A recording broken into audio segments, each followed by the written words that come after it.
Part 1. You will hear a woman and a man talking about their work at a library. First, you have some time to look at questions 1 to 5.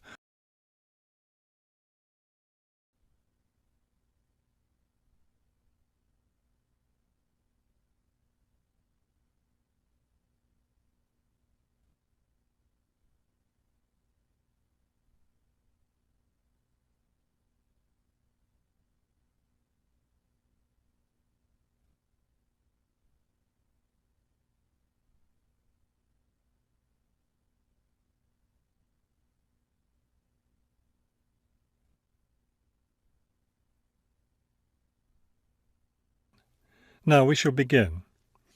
You should answer the questions as you listen, because you will not hear the recording a second time.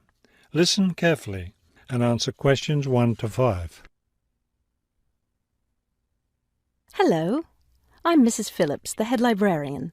You're the new library assistant, aren't you? Yes, I'm Robert Haskell, but please call me Bob. All right, Bob. Let me take a few minutes to explain how the library works and what your duties will be. First, the library opens at 8:30 in the morning, so naturally we expect you to be here and ready to work by then. Of course. And you can go home at 4:30 when the library closes. Now, let me explain where everything's kept. It looks like here on the ground floor is where the reference books are. Yes, that's right. Up on the second floor is where the adult collection is, both fiction and non-fiction. And the children's books are there too, aren't they? I thought I saw them in the room by the stairway. No, those are magazines and newspapers for adults. Children's books are up one more flight on the third floor. We'll take a look at them later. Let me show you how we organize our work. Do you see that brown book cart over there? The one by the door? Yes, that one. Those books have been checked in and need to go back on the shelves. Okay, so the brown book cart has books to reshelve. What about this black cart by the desk? Those books have torn pages or damaged covers. They're all books that need to be repaired. Okay, I know how to do a lot of that. I'm pretty good at mending torn pages and covers. That's great, because we really need help with that. And that white cart in the corner, what are those books for? Those are old books that we've taken off the shelves to make room for new ones. We sell them as used books to raise money for the library. So they're all ready to sell? Yes, that's right.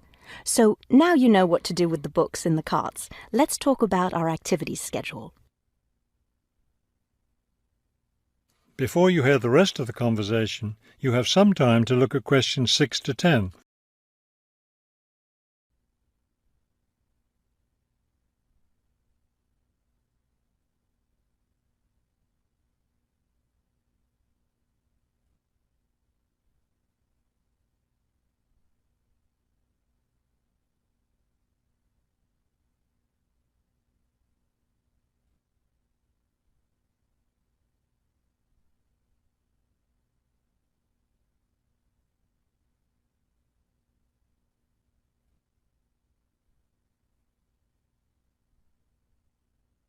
Now listen and answer questions 6 to 10. I understand this library has a number of interesting activities every week. Yes, our activities are quite popular.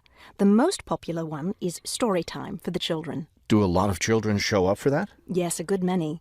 It takes place in the children's room on Thursday mornings at 11. Isn't there a family movie night too? Yes, but it's not at night anymore.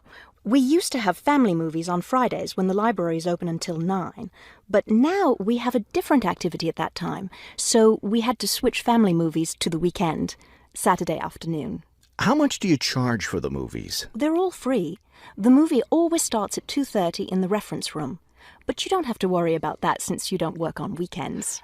And what takes place on Friday evenings? We've just started a weekly lecture series. We have a different speaker every week, and the lectures cover all different kinds of topics. That sounds like something I'd be interested in attending. Good, because we'll need your help with that. You'll be working Friday evenings, and one of your duties will be to set up the meeting room on the first floor for the lecture. What time will you need that done? Let's say by 6:15. The lecture starts at 6:30, and the room needs to be ready well ahead of time.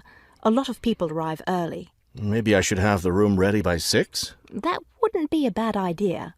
Okay, why don't I take you upstairs and show you the rest of the collection? That is the end of part 1. You now have half a minute to check your answers.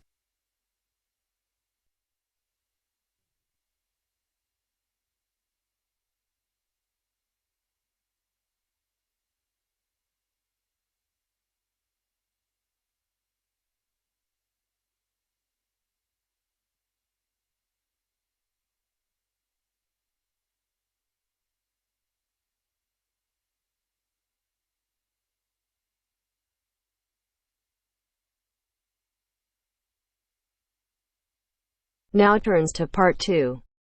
Part 2. You'll hear 3 university students talking about a presentation which one of them has to give. First, you have some time to look at questions 21 to 24.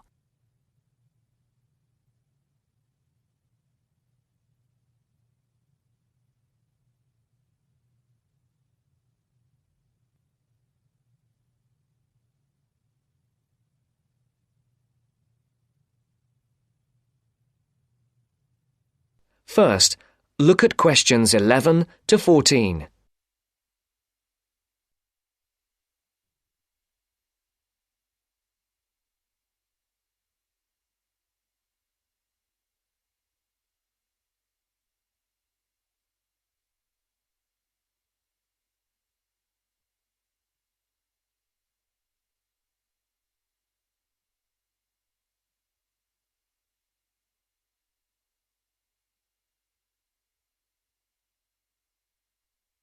Listen carefully.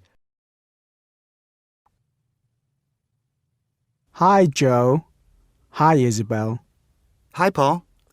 Oh, hi, Paul. I've heard you've been stressing out about your presentation on art. I am. Are you still going to talk about the different types of art? Yes. Well, I was planning to, but there's so much stuff on the subject that I'm finding it difficult to put it all into one short presentation. Huh? I usually have the opposite problem. There's nothing worse than going blank, forgetting your words in front of a group of people. Well, the problem is that I don't know how to organize what I want to say in the presentation. Well, you know everything there is to know about the subject. It's just a question of selecting what you want to talk about. Well, there's a lot to discuss about the different periods in art. That's a good way to start. Then you can bring in how specific types of art were popular in each period. Yes, like how sculpture was popular in the classical period and paintings were popular in the Renaissance period. And how now a wide variety of media are used to create modern art. As long as you keep it concise, because it's a large area, there's so many periods and movements in art, and you don't want to just list them one by one. I agree.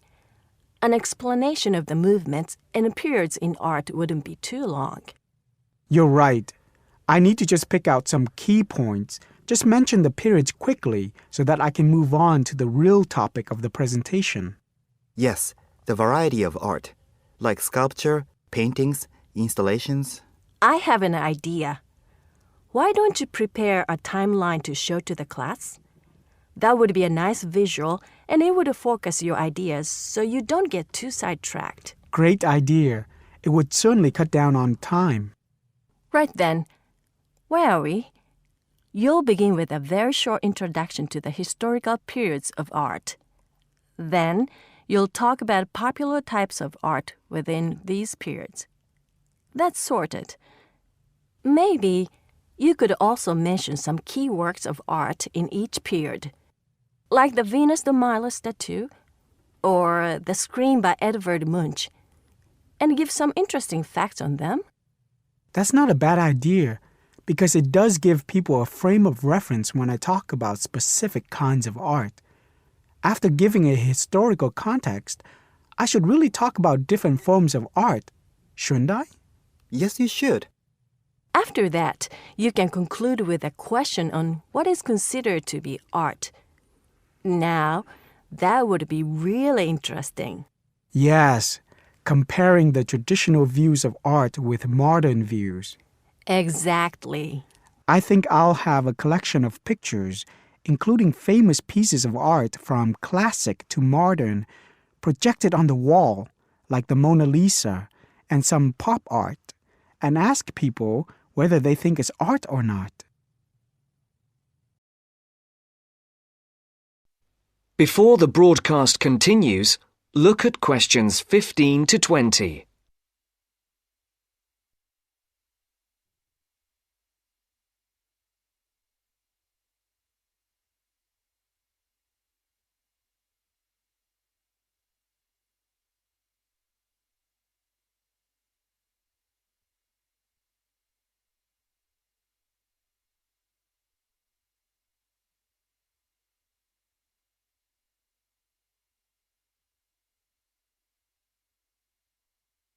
You will now listen to the second part of the talk. Showing some famous works and asking people what art is would certainly lead to discussion in the room. People's appreciation of art is so subjective, and it comes down to taste. That's what I'm hoping for.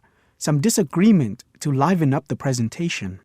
And you could stick in some really controversial ones like graffiti and modern art installations in between pieces of art that are universally accepted, like the work of the Renaissance painters.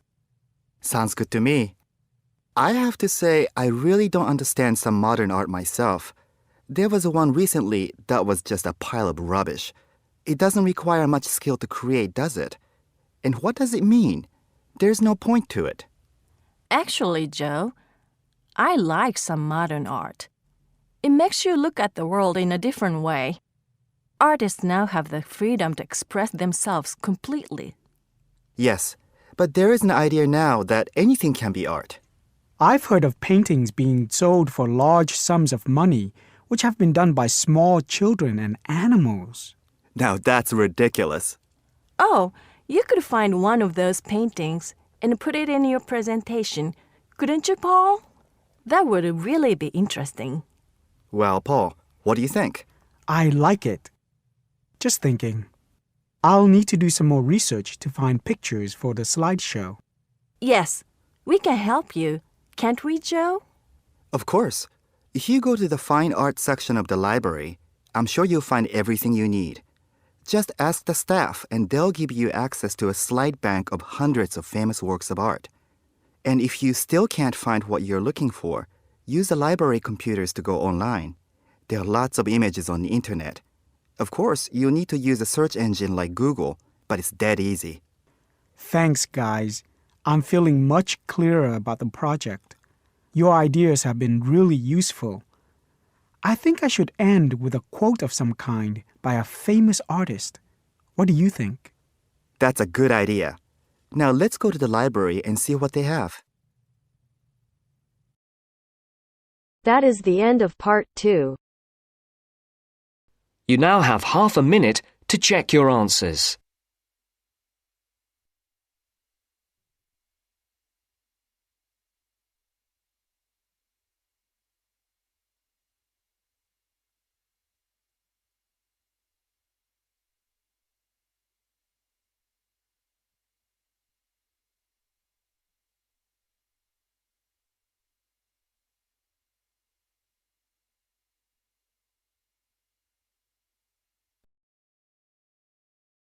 Now turns to part 3.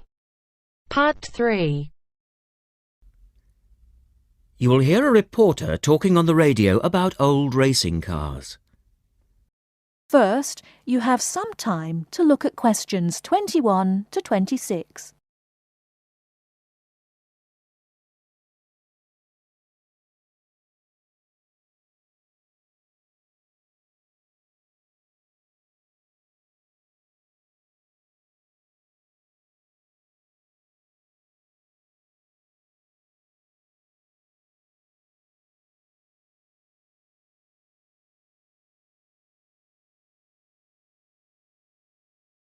Now listen carefully and answer questions 21 to 26.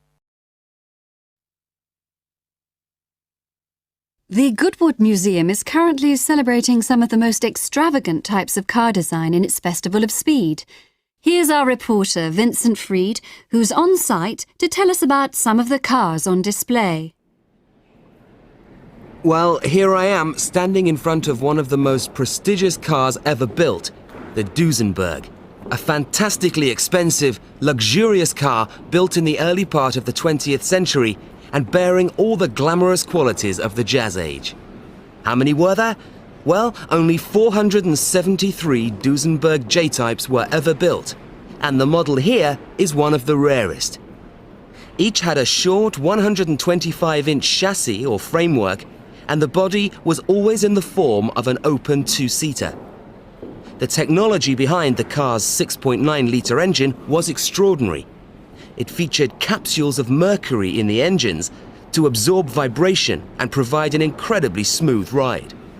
In fact, these cars offered unparalleled performance. In an age when 160 kilometers per hour was considered very fast, the Duesenberg promised a top speed of 180 kilometers per hour and could do 140 kilometers per hour in second gear. Duesenberg, who designed the car, sold it as a frame and engine. This was typical of the age again, and many prestige manufacturers such as Rolls-Royce did exactly the same. Owners able to afford the hefty $9,000 price tag for the basic car would then commission a coachwork company to build a body tailored to their own individual requirements. The Duesenberg's great attraction for the driver was its instrument panel, which offered all the usual features but also several others, including a stopwatch. It was the Duesenberg's technology that lay behind its success as a racing car, and they dominated the American racing scene in the 1920s, winning the Indianapolis Grand Prix in 1924, 25, and 27. Before you hear the rest of the talk, you have some time to look at questions 27 to 30.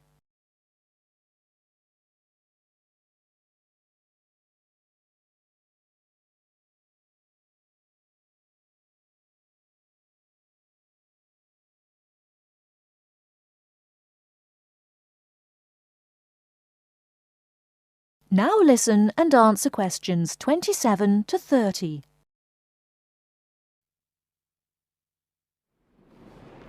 On to another celebrity, the 1922 Leia Helica. Only 30 of these French propeller cars were built, and the model here at Goodwood, which was the fourth to be made, is thought to be the only surviving example still capable of running. The brains behind this car was Marcel Leia, who was an aviation pioneer first and foremost, and the influence of flying is quite apparent in the car. The Leia very strongly resembles a light aircraft with its front propeller, but in this case, it's minus any wings, of course. It's quite odd to think that this car was whirring through France just as the Duesenberg was blasting down roads at 160 kilometers per hour across the Atlantic. The Leias were used regularly in France in the 1920s and were even produced in saloon and van form, as well as two-seater.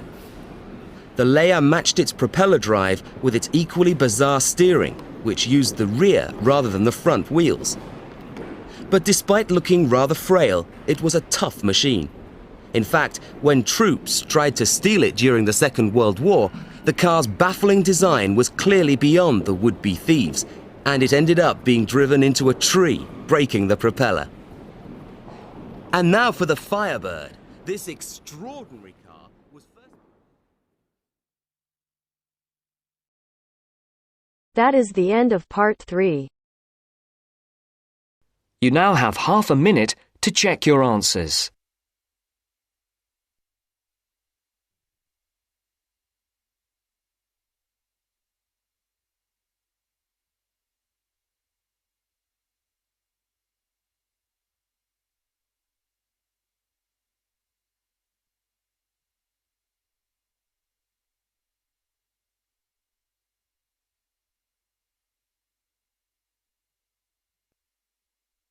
Now turns to part 4. Part 4. You'll hear a man giving a lecture on nuclear fusion. First, you have some time to look at questions 31 to 33.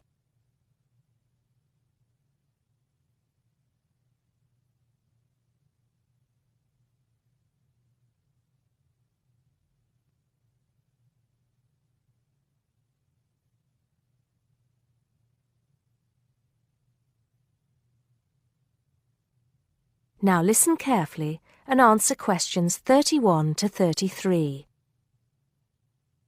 I'd like to start by thanking so many of you for attending this, my first public lecture at this magnificent university. I'm going to be talking to you today about nuclear fusion. Before I proceed further, I would like to apologize on behalf of some of our newspapers for the sensationalist and hopelessly inaccurate articles that have been published on the subject over the years.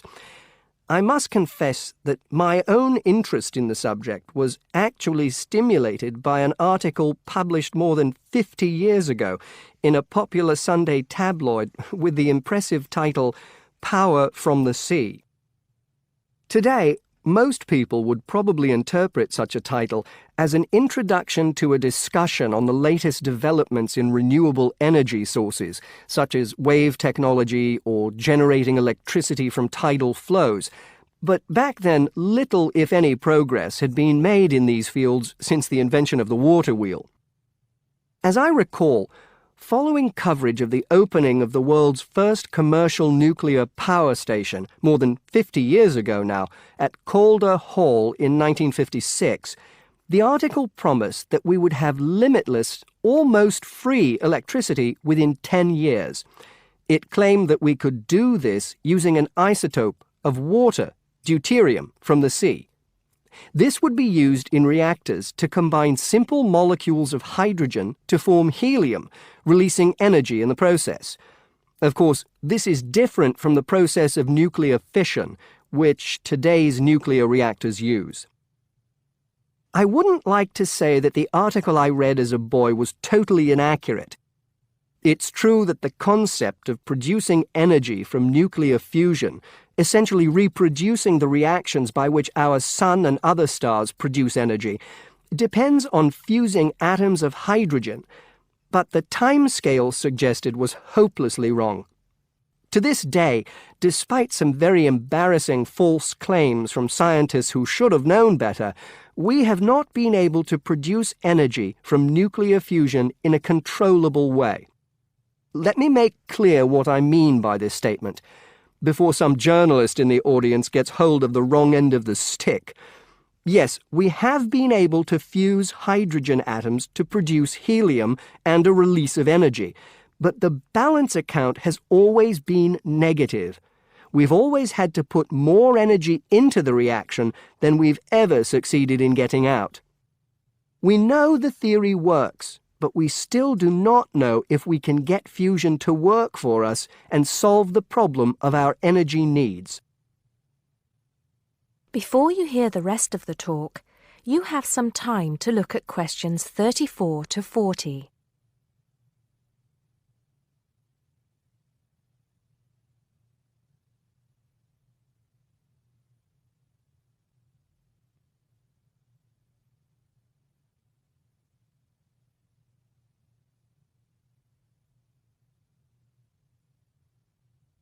Now listen and answer questions 34 to 40. Here, I will briefly explain these problems before going on to give you a summary of the innovative ways being tested to overcome them. First of all, we have to try to understand the incredible physical conditions that exist inside a natural nuclear fusion reactor, such as the sun. To start with, we have to create temperatures never experienced on our planet. Indeed, if we had experienced the temperatures required, then our planet would never have formed. We have to generate temperatures of at least 100 million degrees Celsius in a carefully controlled environment before we can even hope to produce a fusion reaction. The problems are immense, but it can be done. Many of you will know that you can put your hand into a very hot oven and not get burnt, provided you do not touch any of the surfaces. I won't go into the reasons for this phenomenon here, but we are applying roughly the same principles in designs for fusion reactors. I think I can promise you that the heat will be confined to a very small area. The other major problem we have to find a solution to is pressure. The pressures in a massive body like the sun are vast, And this is what brings the hydrogen atoms into such close proximity to one another that they fuse into helium. We may not have to achieve the same pressures in a fusion reactor, but even so, it is a huge technological problem. What, then, makes me hopeful about the future of energy from nuclear fusion? Perhaps surprisingly, it is developments in laser technology. We can now use lasers to control the nuclear fuel pellets so that they remain suspended inside the reactor without touching the sides. Remember that these pellets are quite small, and because they contain atoms of deuterium and tritium, the two isotopic forms of hydrogen that can be used in these reactions, they are quite light. The lasers will also compress the fuel pellet to raise the pressure to that required to initiate the fusion reaction. Another, far more powerful laser will be used to heat the fuel pellet to the temperature required. This laser, if you like, will act as the trigger to start the reaction.